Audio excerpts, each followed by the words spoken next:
Hi guys! Welcome back sa aking channel. Today guys, meron akong i-unwrap kasi nga diba sabi ko bibili ako order ako ng rock display para sa aking mga bracelet na paninda. So today guys, dumating na siya here. So papakita ko sa inyo guys kung anong rock display yung nabili ko para sa mga bracelet na ibebenta ko. Yung mga handmade bracelet ko. So hindi siya unwrap na natin siya. Nabili ko pala to siya guys sa Lazada. So ayun, 3 layers guys yung pinili ko. Meron ito isang layer lang, pero yung pinili ko lang is yung 3 layer. So, i-open na natin siya, guys. Para ma-display ko na din yung aking mga bracelet na nagawa na. Well, ito na pala lahat yung nagawa ko, guys. Marami-rami na din yan, nasa 20 plus na. So, pwede na siya i-display. Ayan. Ay, teka, dandahan, baka masira ko. Meron nga pala siya, guys, nakalagay na fragile. Handle with care. Ayan. Super nice ng pero hindi mo na ako mag-judge.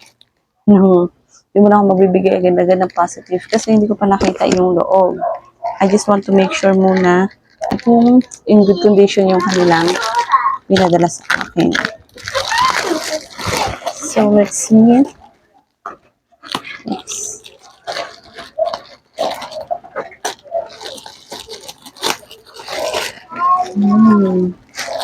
Here siya, guys.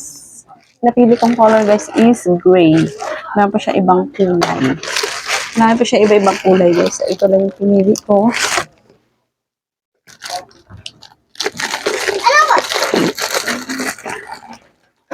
Yung price niya, guys, depende din sa kulay. Parehas lang sila, pero itong gray na to medyo lamang yung price nito doon sa ibang kulay. Kasi merong red, may black.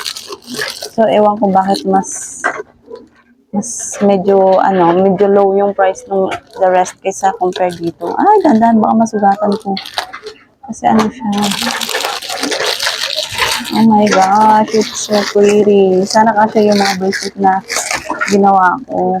Ayun siya guys. Ang ganda niya guys. Ito yung pinili ko guys kasi hindi ako pumili ng black kasi hindi ma-emphasize yung kulay, hindi ma-highlights yung mga colors ng bracelet ko na black. Hindi din ako kumuha ng red kasi may red na bracelet. So, ito lang talaga yung perfect na kulay. At syempre, favorite ko talaga yung gray. Para, ayun, kitang-kita yung mga bracelets.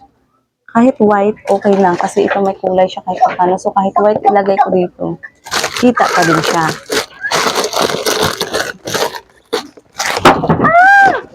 Ano ba yan? Nalaglag ko agad. So, ito siya guys. Meron siyang parang dito.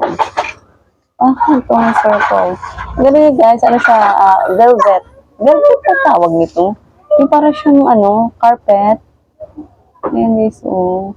Ang nice ng niya. Quality. Yung kanyang pinaka fabric na nilagay dito.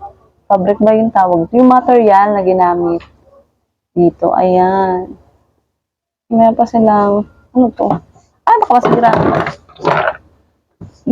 Ito guys. Ganyan lang yan. Siyempre para maganda pa din yung appearance.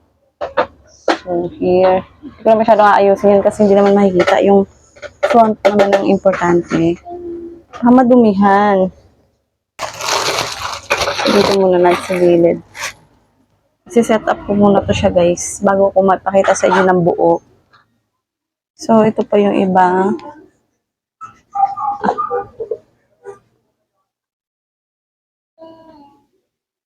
Ayan.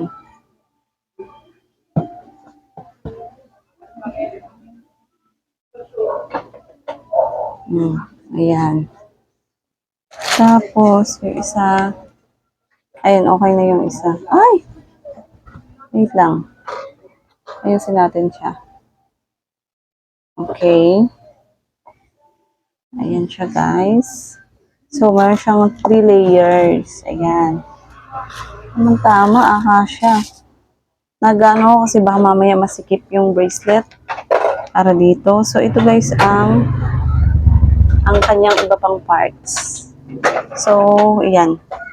So, isi-set up ko muna guys. Tapos, ipapakita ko siya sa inyo guys. Kasama na yung mga bracelets na lagay na dito. So, babalikan ko kayo guys kapag na-set up ko na and na-display ko na yung mga bracelets na gawa ko. And yun na guys. Ay, malabo. Wait. So, ito na siya guys. Ang finished product. So, ito siya guys. Na-set up ko na din. Nilagay ko na din ang aking mga handmade bracelet na gawa ko. Kaya parang medyo nagbe-blur. So, ayun guys. Oh, i-close up ko guys yung material na gamit. Ayan guys. Oh, ang ganda-ganda. Ang ganda ng material na gamit nila. Tsaka kahoy pala to siya guys. Kahoy siya. Para siyang makapal na board. Ito. Ayan. So, nailagay na natin siya. Ito yung mga bracelet. Ito pala mga bracelet ko guys. Hindi siya fit. Yung iba dito ay masikip kasi sinadya ko talaga medyo iksian lang. Kasi nga mga bata yung aking customers. So, baka maluwag sa kanila. And, tinitipid ko kasi guys yung connecting ring. So, 3 lang yung pwede kong ilagay. So, ayun. Kaya ganun ang ginawa ko. Tapos, ito siya guys sa talikuran. Ang ginawa ko guys, para mapaganyan ko siya, ganito na lang. Naglagay ako ng mga sanrio. Ayan siya guys. Ayan, ito yung ginawa ko. Hindi naman niya kita sa likod guys. Sa harap guys. Hindi naman niya kita sa harap. So, pagka mabibili, tatanggalin ko na lang yun siya or ikakat ko na lang kada may bibili. So, ayan, para maganda pa din. Yung iba guys, as in, sakto-sakto talaga siya. Yung iba, kailangan ko siyang iganyan. So, ayun, meron pa tayong pinaka-ano dito. Space. Ang ganda. Ang ganda ng kanyang quality. And then, again. Ayan. Napakaganda nito, guys. Bili ko pala nito, guys, ay 270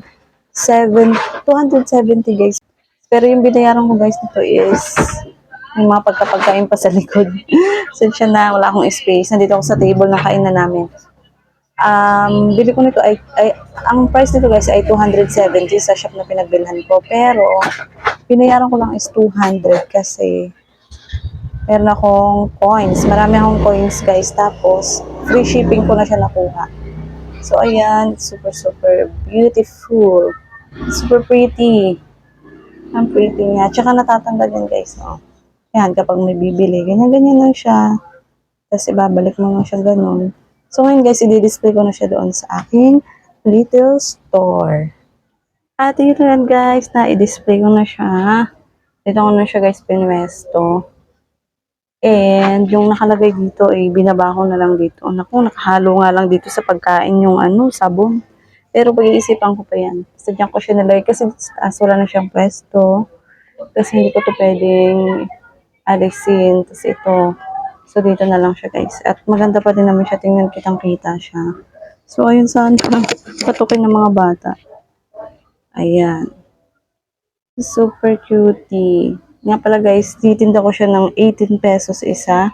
Kasi hindi siya kaya ng 15 dahil yung capital tapos, syempre yung effort ko, naku, napaka-matrabaho niyan. Lalo na yung mga details niya. Oh, you see naman. Ayan siya guys, diba? So, ayun. Kung interested pala kayo nito guys, itong lalagyan ng brace, ng jewelry, ilalagay ko yung link niya sa description box below. So, i-check nyo na lang siya guys dun sa description box below ang kanyang link. Visit nyo na lang yung shop nila.